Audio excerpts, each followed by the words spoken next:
He walked alone for 40 years, carrying a folded flag and a promise only he remembered. On a cold morning, that promise nearly broke until a stranger stepped in, and the world finally saw the quiet hero they'd all passed by.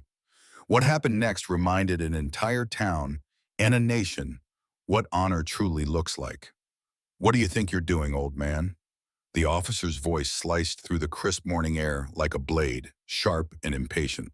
He seized Arthur Green's thin, trembling wrist, his grip firm and unyielding.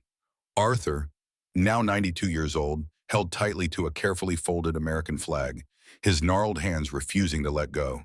His knuckles turned white from the effort. He hadn't come to cause trouble. He had come to keep a promise, one that had defined his entire life. With slow, deliberate movements, he had tried to place the flag at the base of the chain-link memorial fence. But now that fence stood within a perimeter of bulldozers and construction stakes, and Arthur was no longer welcome. "Let it go! You're trespassing!"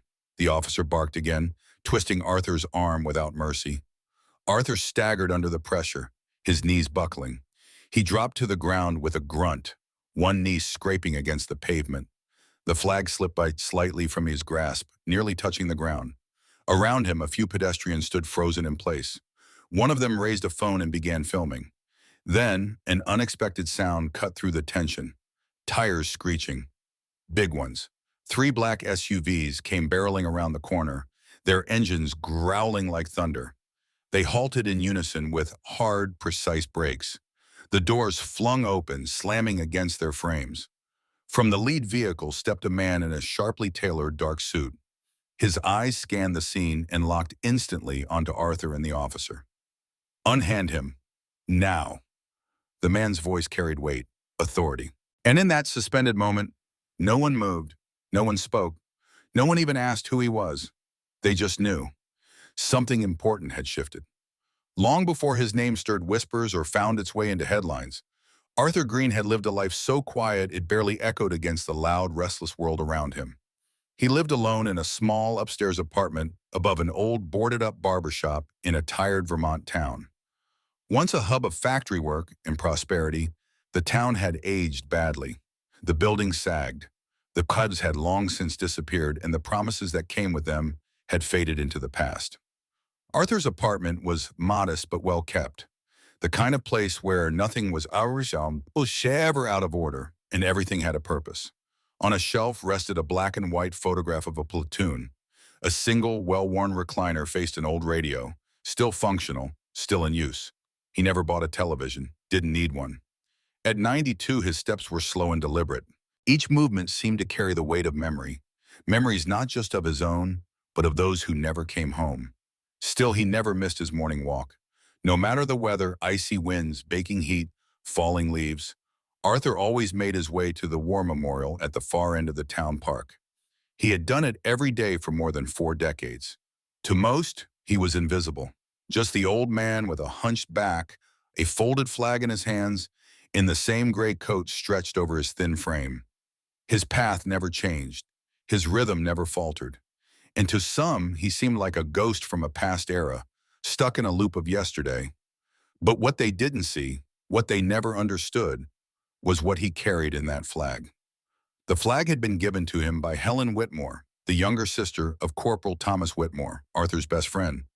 The two had grown up on neighboring streets, enlisted together, trained shoulder to shoulder, and were deployed to Korea side by side. The day before they left, Helen handed Arthur the flag. Her hands shook a little, but she smiled bravely. In the bottom corner of the cloth, she had sewn her initial, an almost invisible H, in delicate thread. "I need you to do something for me," she said. "Bring this back to me. And bring him home, too." But only one of those requests could be fulfilled. Corporal Thomas Whitmore never made it out of the frozen nightmare that was the chosen reservoir. Arthur barely did. He was wounded 3 separate times, reported dead twice, and finally dragged off the battlefield with the folded flag clutched tightly to his chest like a lifeline. From that moment on, that small, symbolic square of stars and stripes never left his side. After the war, Arthur never sought glory. He didn't show off his Medal of Honor. In fact, few people even knew he had one. He returned quietly to Vermont, took a job at the local steel mill, and stayed there for 30 years. He never married again. The woman he had planned to spend his life with had died from an illness while he was overseas. He never spoke much of it. His life became one of simple routines, silent strength, and an unwavering loyalty to the people he loved. His patriotism wasn't loud or political. It wasn't for show. It lived in the way he remembered those who were lost. Every year, on the anniversary of Thomas Whitmore's death, Arthur would take the flag and lay it gently beneath the central pillar of the town's granite war memorial. He would sit in complete silence, lost in thought, unmoved by the world around him. Every Sunday, he would sweep off the dust and fallen leaves from the monument and tend to a single rose bush he had planted behind it. No one ever asked why. He never offered an explanation. To Arthur, it wasn't about being understood. It was about keeping a promise, honoring a life. In recent months, everything had begun to shift. The city council had pushed forward a plan to redevelop the park. A luxury condominium complex was slated to rise on its grounds. The war memorial would be reduced to little more than a decorative feature in a courtyard. The rosebush? Paved over. Forgotten. To Arthur, it felt like erasure, not just of history, but of sacrifice. Not just of his friend, but of every man and woman whose names were etched into the cold stone. And so he returned to the fence, flag in hand, heart full, unwilling to let go. And that's where the story began. Arthur could feel the soil shifting beneath his feet, not from the weather or wear of time, but from the stirrings of a city eager to forget. His time was growing short, and he knew it. But he also knew the weight that silence carried. He had once borne the flag into battle. He had held tightly to promises made long ago. And now, with bulldozers poised to tear into the very ground that had held generations of grief and memory, something deeper than duty moved in his bones. A final vow that would not allow him to simply let go. With hands that trembled from age but not uncertainty, and a heart that still beat with the strength of an old soldier, Arthur prepared for what would become the most meaningful walk of his life. The fight hadn't begun with the growl of engines. It started quietly and deliberately with a single sentence tucked into a spring development report from the city council. Most readers never noticed it. Just one line in a sea of bureaucratic jargon. Rezone Parcel 27A for commercial mixed use. Consolidate Memorial Green into adjacent traffic island. To the average citizen flipping through the document, it was background noise. But to the handful of veterans who still gathered faithfully each month at that humble memorial park, it landed like a gut punch. Parcel 27A was the memorial, and the traffic island it was being merged into? Nothing more than a strip of concrete and fumes, surrounded by rushing cars and forgotten glances. Arthur had witnessed apathy in many forms over the years, but this felt different. This wasn't oversight. It was erasure. For nearly 50 years, that modest patch of land had stood as a quiet promise. Granite pillars engraved with names, a solitary flagpole rising in defiance of time, and the rosebush Arthur himself had planted just behind the central stone.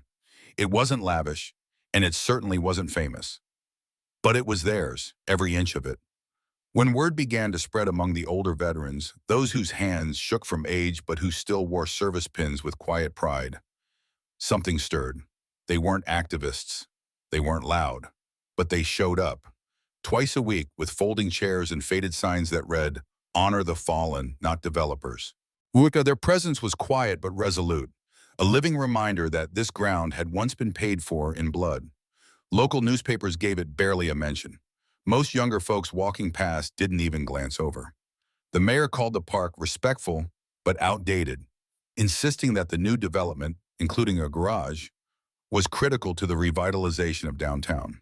Behind closed doors, however, the real picture was clearer. A well-connected developer, Robert Winstead, had been aggressively lobbying for that parcel. Backed by deep pockets and zero reverence for history, Winstead saw Memorial Green not as sacred ground, but as prime real estate. For a few weeks, Arthur was not alone. Harry Landon, a Navy cook from Saigon, Robert Heller, a Marine who still limped from the Battle of Hue, John Perkins, who had buried his own brother in Normandy. They gathered, they remembered, and they asked only one thing: let the memorial be. But time, ever relentless, began to claim them. Harry grew too sick to come. Robert moved west to live with his daughter. John's knees gave out, and he stopped showing up altogether. One by one, the quiet resistance shrank until Arthur stood alone. The morning the demolition crew arrived, there were no press announcements, no ceremony, no signs, just a chain-link fence hastily put up, orange flags poking through the soil. In a matter of hours, the rosebush was wrapped in caution tape. The flagpole stood behind mesh fencing, stripped of presents. One of the granite slabs had already been tagged with spray paint. Move. Arthur stood outside the barrier that day, gripping the folded flag Helen Whitmore had once placed in his hands. He waited there, alone, watching the trucks roll in, watching as the town's past was quarantined and carved away like something to be disposed of. He had no plans to interfere. But as he stood, with the weight of all those names pressing on his chest, the men buried in those stones whispering through memory, he understood. This wasn't over. This couldn't be how it ended. That night, he returned home and pulled out the box from beneath his bed, the one that had waited, undisturbed, for decades. Inside, his Medal of Honor citation, a letter from Helen now fragile and yellowed with time, a hand-drawn map of the original layout of the memorial, and the flag.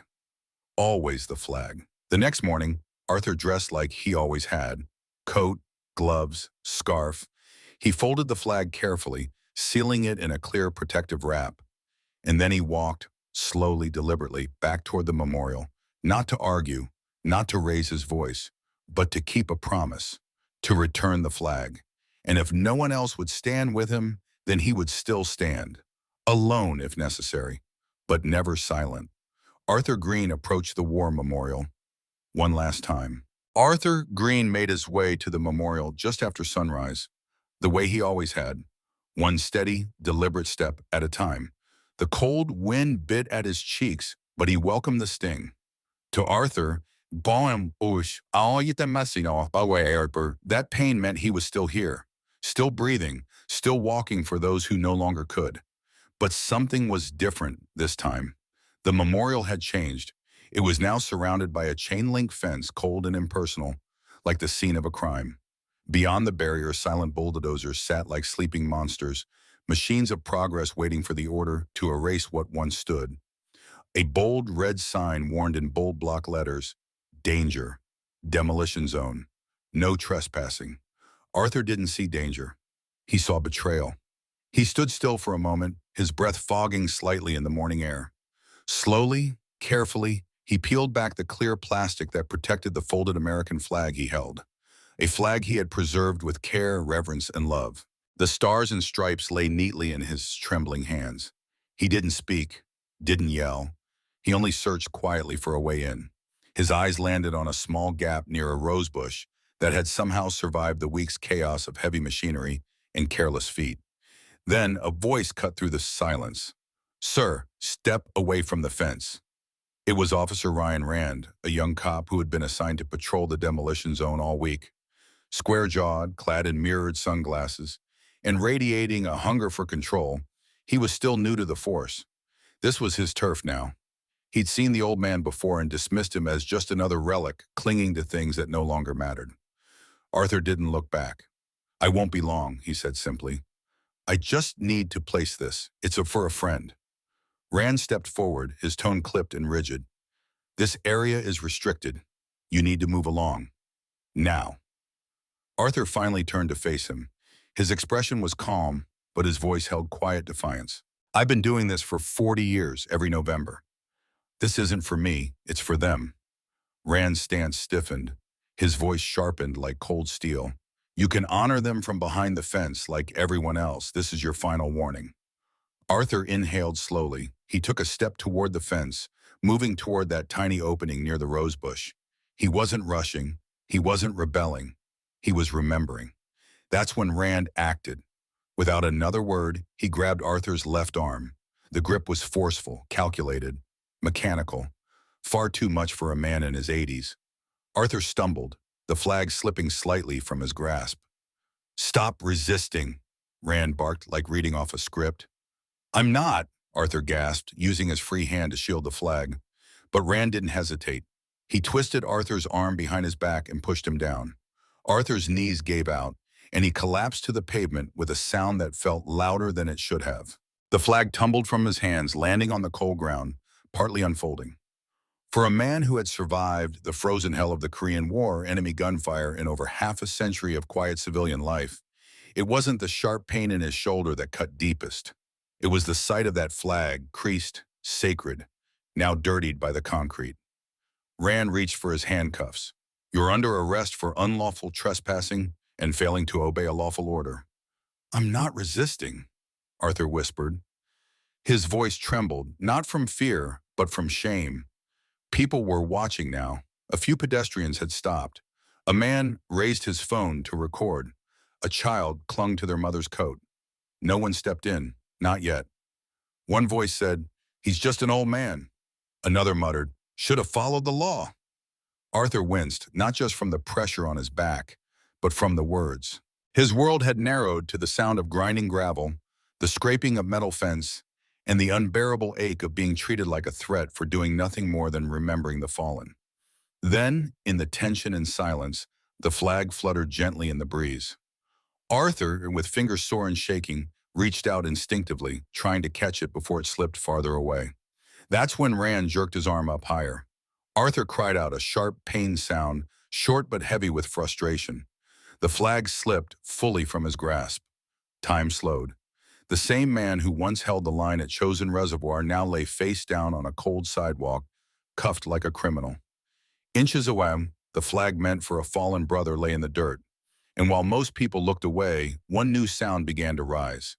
Not sirens, not shouting. Tires, rubber grinding against pavement. A low, growing rumble. Something was coming. The wind changed, carrying with it something heavy, something primal. A low, deep growl drifted down the street. Controlled, deliberate, not loud, but so commanding it brought movement to a halt. It wasn't fear that stopped people. It was something deeper. Instinctual. A silent warning that everything was about to shift. At the far end of the street, 3 large black SUVs glided into view. They moved like predators, smooth, quiet, confident. No sirens, no flashing lights. They didn't announce their presence because they didn't need to. They were the authority. The vehicles flowed forward with flawless precision, cutting through the early morning haze as if the road belonged to them. Officer Rand barely looked up, his jaw clenched, annoyance flickering in his eyes. "Crowd control," he muttered under his breath, tightening his grip on Arthur's arm and pulling him again, more forcefully this time. But the SUVs didn't slow. They didn't park. They veered as one, side by side, slamming into position across the street, forming a black wall of power and purpose. Tires screeched sharply against the asphalt, the echo bouncing between the buildings like a warning bell. Within seconds, silence spread like wildfire. Conversations died, phones lowered. Even the man recording with wide-eyed fascination let his camera fall slightly, unsure now of what he was witnessing. All 4 doors swung open in perfect unison. 4 men stepped out, tall, clean-cut, every one of them dressed in sleek black suits. They walked with silent confidence, as though their presence needed no explanation. Their earpieces caught the light. Their eyes didn't wander. Every movement was calculated, precise, trained. But it was the 5th man, the one who stepped out from the lead SUV, who turned silence into reverence.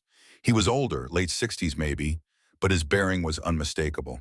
Silver hair, neatly cropped, shoulders back, spine straight, chest broad. The kind of posture that no years could erode. The kind that never left those who had lived their lives in service. No uniform adorned his body. No medals glinted in the morning sun. But the deep navy suit he wore had its own authority. He didn't walk. He advanced. Every step was measured, unwavering. The crowd parted naturally, instinctively. They didn't need to be told. Arthur didn't see him at first, still lying on the cold pavement, his breath coming hard and shallow, his arm reaching for the small flag that had fallen from his coat pocket. Arthur was focused on a memory. But the man saw him. He stopped in his tracks. A pause. Then something shifted across his face. Disbelief, recognition, and pain. Without a word, the man moved toward Arthur. Not a single person tried to stop him. Even the officer filming stepped back, Guided by a force he couldn't quite name, Rand noticed the movement but didn't release his grip. "This is a police matter," Rand snapped, holding tighter to Arthur's arm. "Please step back." The man didn't respond. He didn't need to. He stopped just a couple of feet from Arthur and bent slightly at the knees, his gaze locking on the elderly face beneath him. For a moment, nothing else existed. Then came the voice, soft, steady, but resonating with a quiet intensity. "Arthur Green, is that really you?" Arthur blinked, his vision blurred, the cold and years clouding his mind. But that voice, he knew it. It echoed from a distant past, buried under time and dust.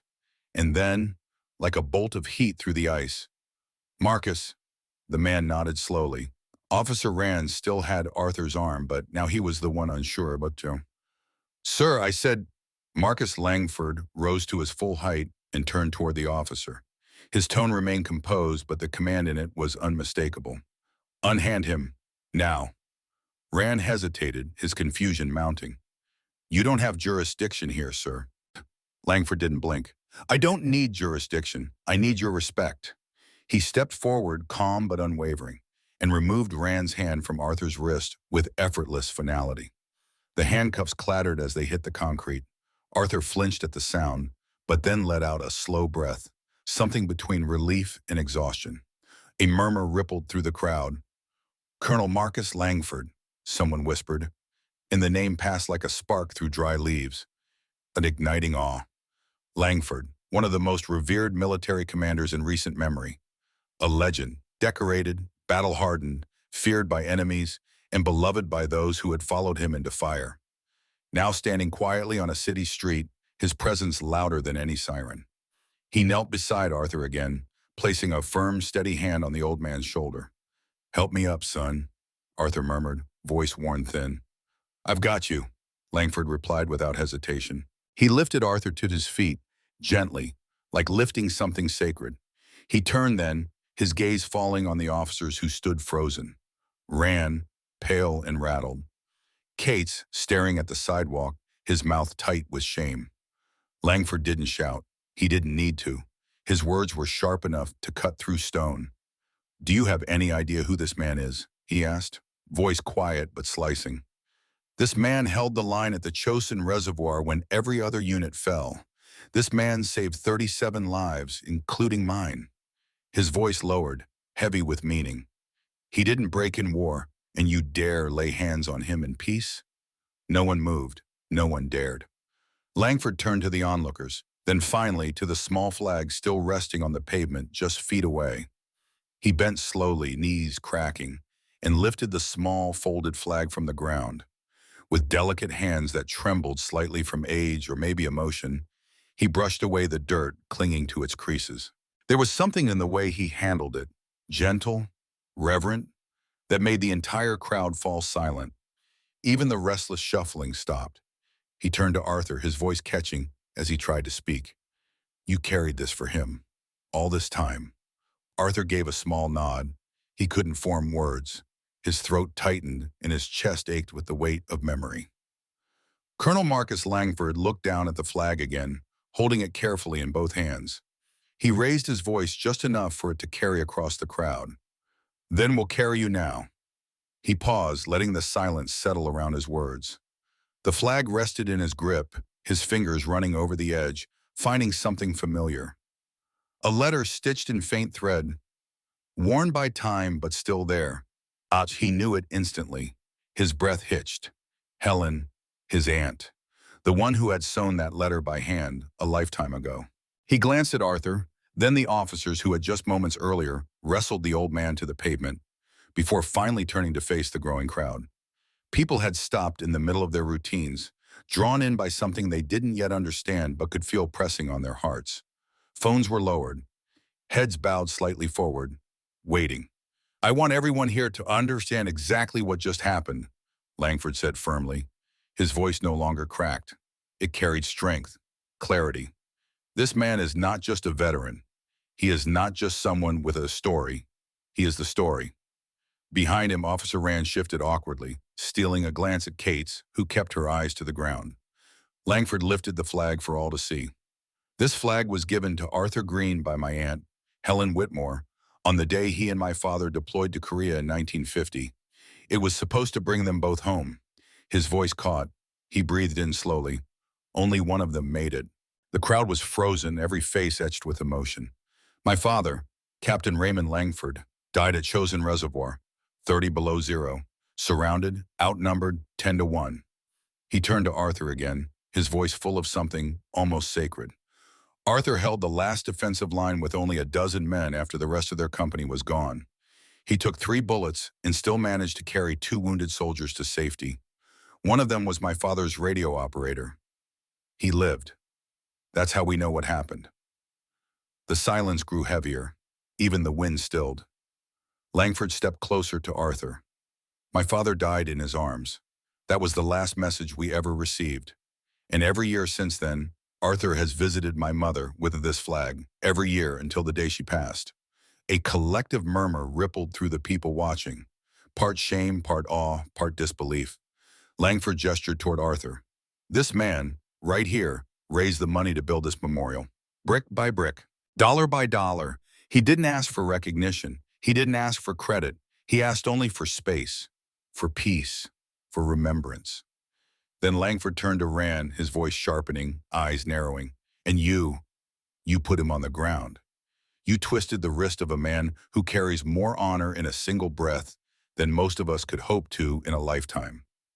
Rand opened his mouth, but nothing came out. Langford turned back to the crowd. He didn't come here to protest. He came to keep a promise, to lay this flag down where he's laid it every year for 40 years. The crowd had grown thicker. Some of them wore jackets with patches. Others wore hats with worn insignias that still commanded respect. One man stepped forward, took off his cap, and placed it solemnly over his heart. Then another, and another. A mother leaned down to her young son and whispered something, pointing at Arthur. The boy watched, his face serious, and nodded slowly. Langford moved toward the chain-link fence that still surrounded the memorial. With a silent nod to a man in a dark suit, the barrier was pulled back just enough to create an opening. He looked back at Arthur. Come, Sergeant, let's do this right. Arthur's legs faltered, and he wavered slightly, but Langford was already at his side, offering his arm. Arthur took it. Together they stepped through the gap. The crowd parted in silence. There were no claps, no cheers, just respect, just reverence. As they neared the memorial stones, Langford leaned in close. His voice dropped to a private whisper. Do you know why I came today? Arthur shook his head gently. Langford offered a faint, heartfelt smile. Because someone sent me the footage, and the moment I saw your face, I dropped everything. You saved my family once. I wasn't going to let anyone disgrace yours. Arthur's lips quivered. His eyes, tired and weathered, filled with tears for the first time in decades. They reached the rose bush. It was still there, untouched, a quiet witness to all those years. Arthur knelt slowly, each motion deliberate, his joints stiff with age and memory. Beside him, Colonel Marcus Langford offered quiet support, one steadying hand beneath Arthur's arm as he lowered himself onto the cold ground. At the foot of the central pillar, Arthur laid down the folded American flag, worn but pristine, and rested a trembling hand atop it. He bowed his head. His lips moved, but the words he whispered were meant only for the fallen. In that quiet moment, the clamor of the city dissolved. Even the ever-present noise of construction, the groan of cranes and jackhammers, halted as if progress itself had paused to give him space. By midday, videos began surfacing online. Grainy footage taken on trembling phones showed the startling scene. A 92-year-old war hero brought to the ground by a police officer, only to be defended and lifted by a stranger in a dark suit whose presence exuded quiet authority. But by sunset, it was no longer a passing local incident. News networks ran with it. The story went national. Medal of Honor recipient tackled while honoring fellow soldiers. Korean war hero publicly shamed by hometown police. Soon the man in the suit had a name. Retired Colonel Marcus Langford. To many, his name still held weight, especially within the military and federal circles. By nightfall, the mayor's office released a careful, scripted statement filled with bureaucratic regret, a miscommunication, a pending internal review. But the public wasn't satisfied. Pressure came quickly, loudly. Veterans organizations across the country demanded answers. The city council was flooded with letters, calls, and emails, hundreds by the hour. Even the governor issued a formal response, urging accountability. The following morning, Langford walked into the mayor's office without security detail or press in tow. He didn't raise his voice. He didn't threaten. He simply placed a folder on the desk. Inside were photographs of Arthur at community events through the decades, letters from families he'd supported, and records of personal donations he had made toward the memorial's preservation. Tucked between them was a list of names, soldiers Arthur had saved during the war. Some still lived. Some had children currently serving in uniform.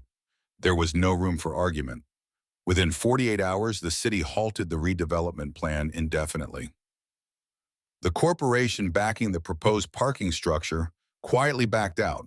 A deeper audit unearthed troubling irregularities.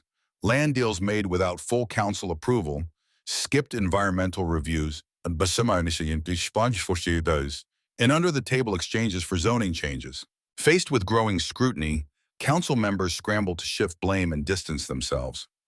Officer Rand, who had tackled Arthur, faced immediate backlash. He was placed on administrative leave, followed by formal reassignment. His new mandate: complete a comprehensive retraining program on de-escalation tactics, constitutional rights, and sensitivity toward veterans. Days later, he stood before the public in a televised apology. His hands trembled as he addressed a silent room, eyes settling on Arthur. "To Mr. Arthur Green," Rand began, voice uneven, "I didn't know who you were, but that doesn't excuse what I did. I forgot what it means to serve, what it means to truly listen. I'm sorry." Arthur sat in the front row, Langford at his side. He didn't rise, didn't speak. He only nodded, once, slowly. Officer Cates, the second officer on scene, submitted his own statement. He didn't deflect. He admitted to failing in the moment. But instead of resisting the fallout, he requested a transfer to the city's community outreach division. Over the following months, he began meeting regularly with local veterans, listening to their stories, volunteering at the VA clinic, and building relationships he'd never known he was missing. But the most profound impact wasn't in any punishment. It was in what was preserved. Pressured by the public and unable to withstand Langford's quiet but persistent presence, the city council voted unanimously to protect the war memorial.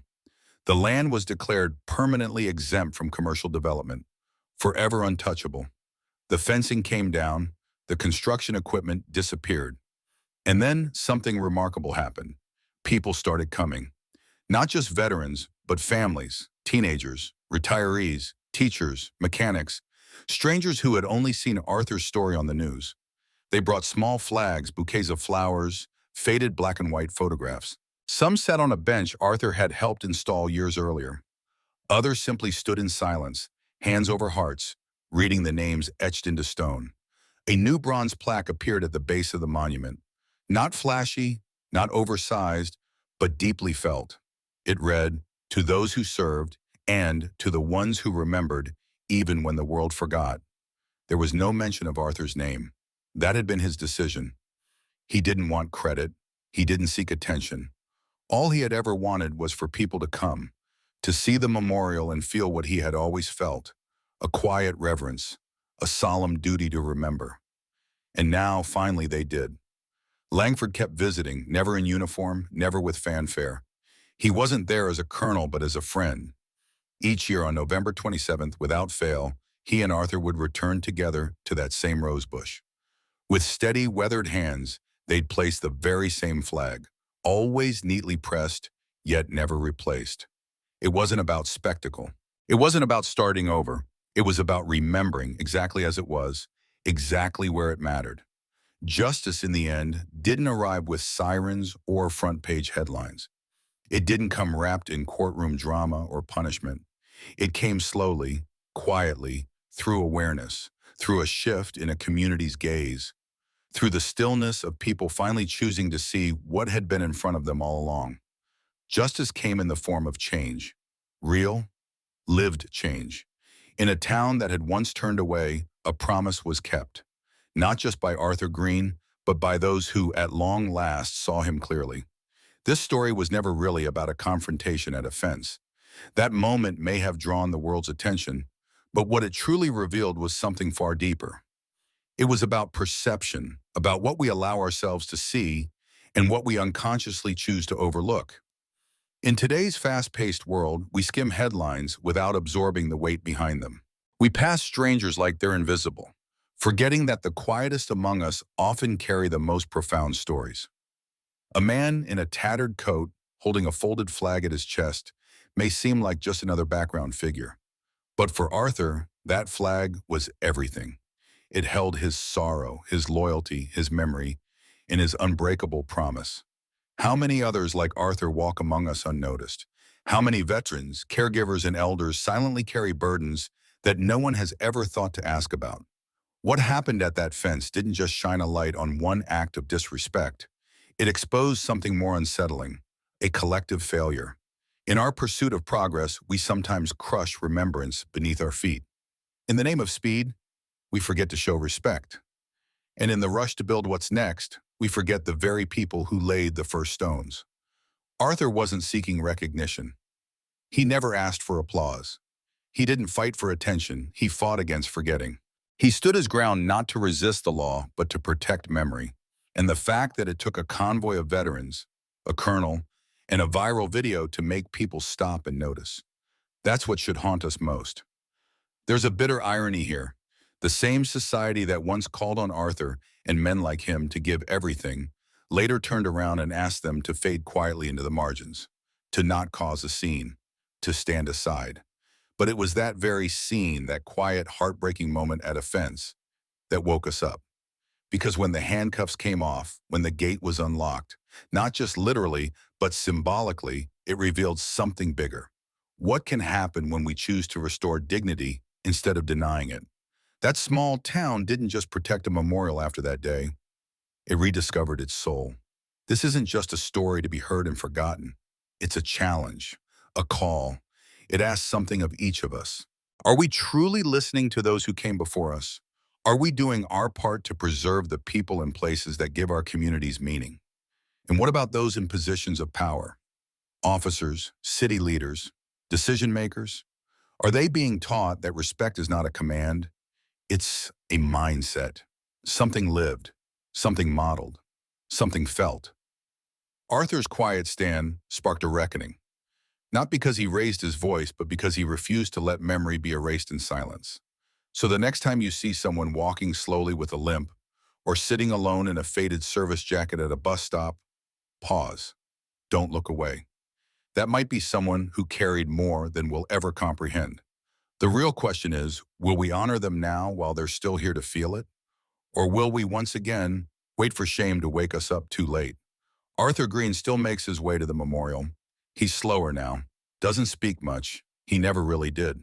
But when he kneels beside that rose bush and gently lays the flag down, people notice, they stop, they watch. Some even join him. No one is asked to, no one needs to be. He never wanted to be remembered. But because of that one moment, that one brave act of quiet resistance, he reminded not just a town, but a nation, what true remembrance means. So now it's your turn. Think about who in your life might be carrying history in silence. Ask their name. Listen to their story. If this touched you, leave a comment. Tell us about a moment of quiet dignity that changed your heart. Type honor if you believe respect should never come too late. And if this story moved you, please like, share, and subscribe. Because in a world that rushes past what matters, we need more reminders that the smallest acts often leave the deepest marks. And sometimes heroes kneel, not for attention, but to keep a sacred promise. Thank you for being here. We'll see you in the next story.